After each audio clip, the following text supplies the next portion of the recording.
So today, I want to talk about what is the science of mind. You hear about it all the time, but basically, the science of mind is a philosophy. It's a practical spiritual philosophy developed by Ernest Holmes in the early 1900s. It's not something that he created. It's the assimilation of all the best that he read about religions, science, psychology, and philosophy. He took it all, he assimilated it into all of one work that he called The Science of Mind, and he gave it to the world. And it's a practical way of living. And I think Ernest wrote 42 or 43 different books, all of them centered on the science of mind. And so one of the things that we start out with is the idea is that the greatest discovery that humans have ever made is that they have the ability to think. You and I have the ability to think. Every human being on the planet has the ability to think. Ergo, the focus of the science of mind is on the power of the mind and the belief that we create our own reality through our thoughts and beliefs. We believe there's one mind. It is infinite, it is all-knowing, it is everywhere presence. And that through this mind, we create our life. We create it through the beliefs that we establish. The master teacher Jesus said it so clearly. He said, it is not I, it is the Father. When I look at that, that's where I go into meditation and I connect with what Jesus referred to as the Father, I refer to as the infinite, the allness of everything. And so I realize that it's not me, it's the Father, it's the infinite. But I also know that I have a mind and that I'm using that divine mind to create my beliefs. And everything I do, every bit of creation, starts with my own thoughts. So then, what are the key teachings of science of mind?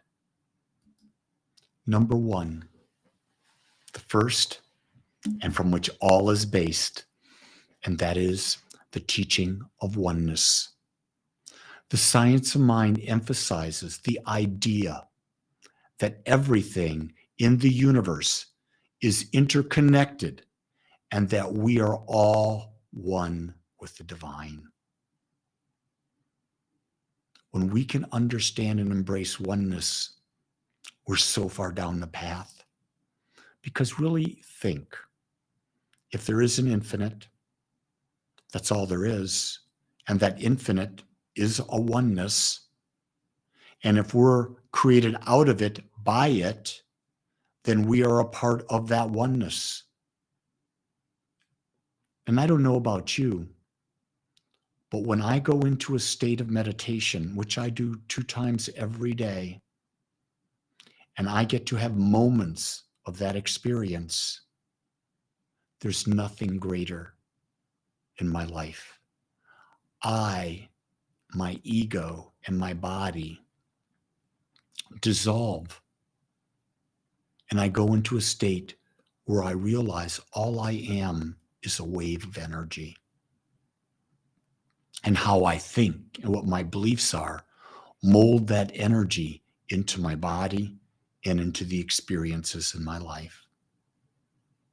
But it all starts with oneness.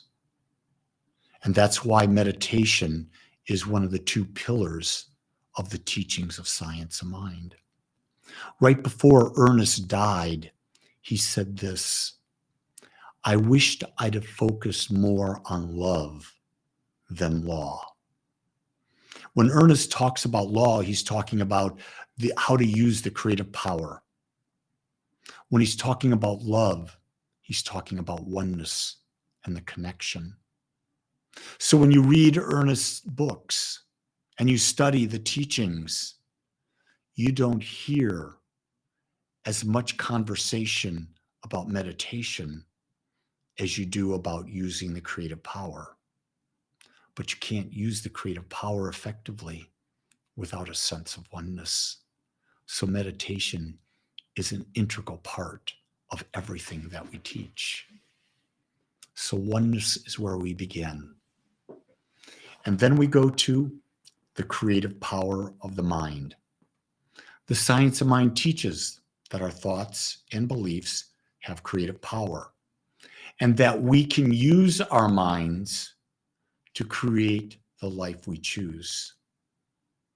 Now, we may say we're using our minds, but in reality, we're only using the one mind, the infinite mind. So the title here is The Creative Power of the Mind. There's only one. You and I are points of consciousness within that mind. So our thoughts and beliefs are acted upon by the one mind.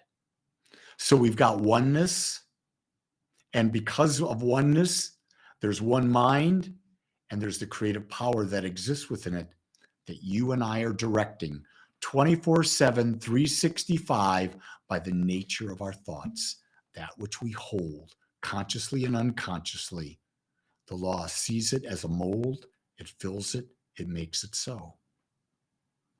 The next aspect is the law of attraction. And you've heard this, there's been so much talk about the law of attraction, Abraham, the movie, The Law of Attraction, The Secret.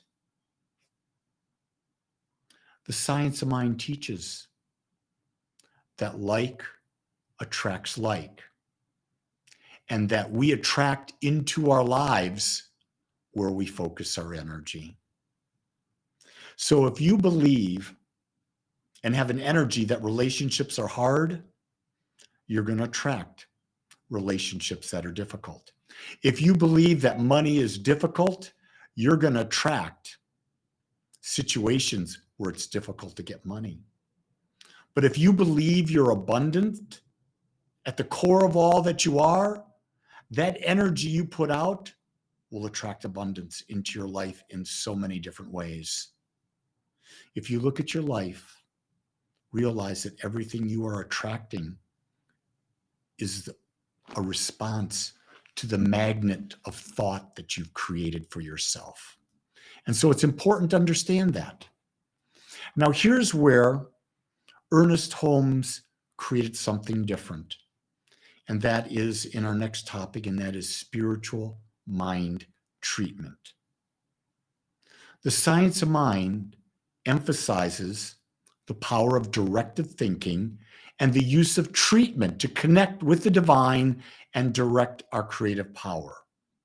Spiritual mind treatment in Ernest Holmes was, we might refer to it as affirmative prayer.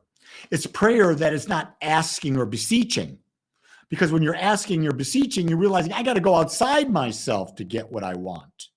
But that's not what science of mind teaches. Science of mind teaches you get who you become. And so spiritual mind treatment is to treat your mind into the realization that you are an individualization of oneness, and that you are one with all that is, and the very power that created the universe is the very power that you are using. And as you direct your thought using that power, you will create your life experience. And so when you're looking at the steps of treatment that we teach 5. The first 2 are recognize that God is all there is. Unification, unify with that oneness. The third step is realization. Realize, make a claim that I have perfect health. I have perfect abundance. I have perfect, loving, caring relationships. You're making a declaration into the universe as if it is already done. And once you've done that, once you've gotten into oneness in the first 2 steps, and number 3, you've directed the law toward a specific thing, then the only natural thing you have to do next is to go into gratitude and to give thanks for the oneness and to give thanks for for what you've declared and to give thanks that it's already in your life now. And the final step is to release. Release all worry, release all doubt, and know that it is already done.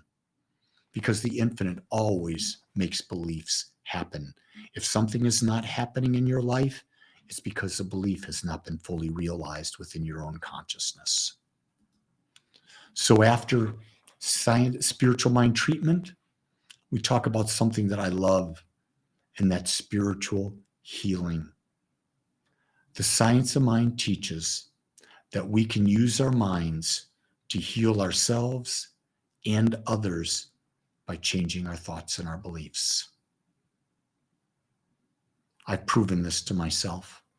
I know that this works because in the year 2000, I was diagnosed with a benign brain tumor that would continue to grow.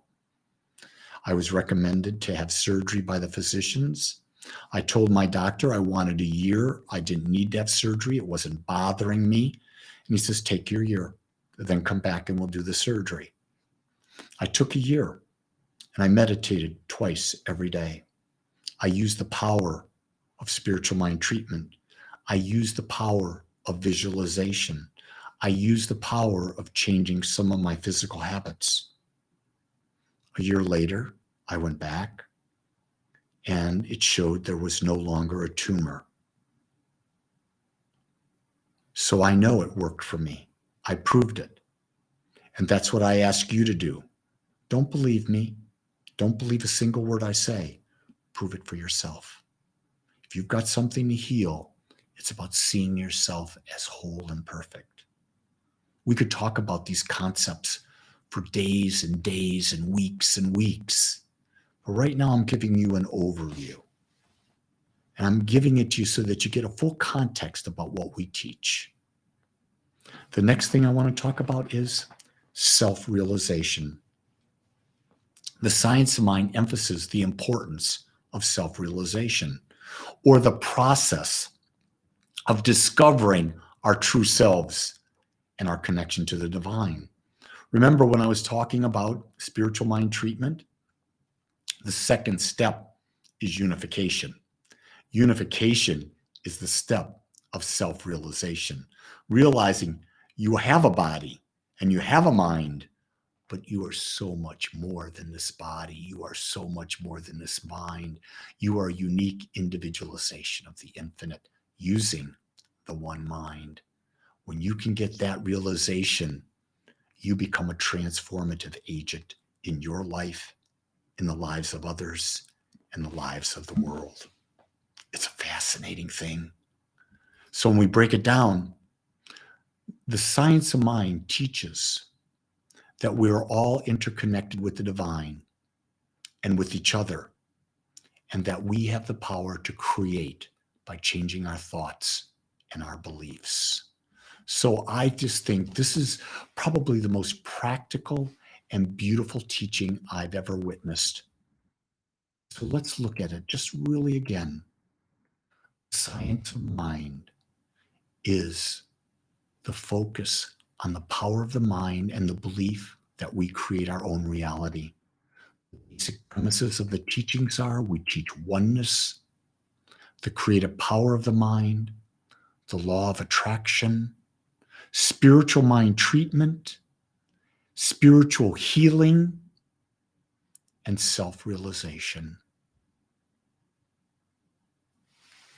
My number one value in life is to become more aware. Become more aware of what? Become more aware that I am one with the infinite and that the power within me creates my life experience. And I'll tell you what, every day I wake up excited because I love my life. Because with this grounding, I'm no longer a victim. I'm a creator. And I love creating because it's in my DNA and yours. So the science of mind is nothing magical. It's a practical way of life that's been taught for thousands and thousands and thousands of years. But it's not enough to understand it. It only matters when we begin to practice it every day, as much of the day as we possibly can.